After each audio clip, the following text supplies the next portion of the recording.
After all, who needs a housewarming gift when Mother Nature might crash the party uninvited?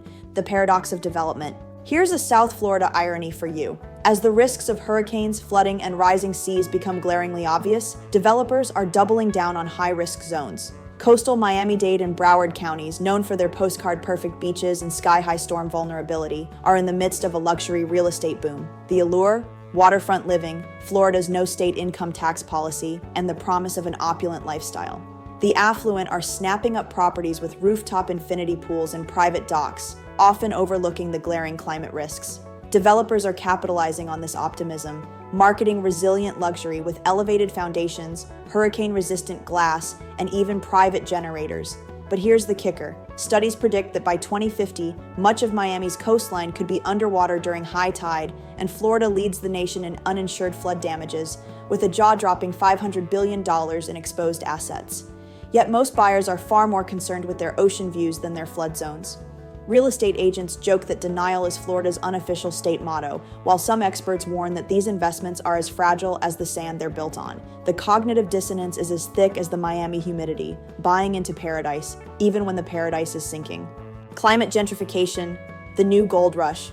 As sea levels rise and flooding becomes an existential threat, high-elevation neighborhoods like Little Haiti and Liberty City in Miami are becoming unexpected real estate hotspots. This phenomenon, known as climate gentrification, is dramatically altering the socioeconomic landscape of these historically overlooked areas. Once considered undesirable, these neighborhoods are now coveted by developers and wealthier buyers fleeing low-lying, flood-prone areas like Miami Beach. Since 2018, home prices in Little Haiti have surged nearly 40%, with developers branding these neighborhoods as safe havens from rising waters. But for longtime residents, the boom feels like a double-edged sword. While new infrastructure and investments bring better roads, schools, and amenities, they also usher in skyrocketing property taxes and rent hikes, effectively displacing families who have lived there for generations.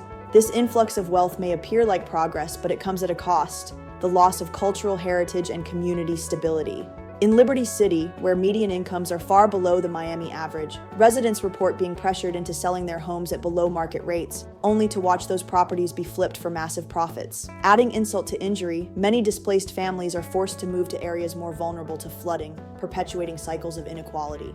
The irony is stark, escaping the risks of climate change only to be swept away by rising costs. As climate gentrification accelerates, it underscores a harsh truth. In a warming world, survival isn't just about geography, it's also about privilege and affordability.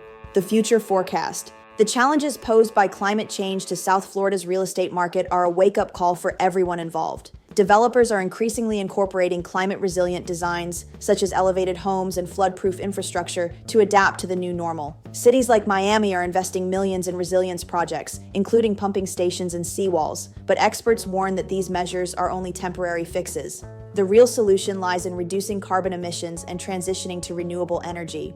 For homeowners and buyers, the focus is shifting toward long-term sustainability. Solar panels, green roofs, and energy-efficient appliances are becoming selling points. Financial incentives for sustainable upgrades are helping push the market toward eco-conscious decisions. Meanwhile, climate advocacy groups are working tirelessly to bring awareness to the pressing need for policy changes that prioritize sustainability. Thanks for sticking around to the end of this deep dive into the shifting sands of South Florida's real estate market.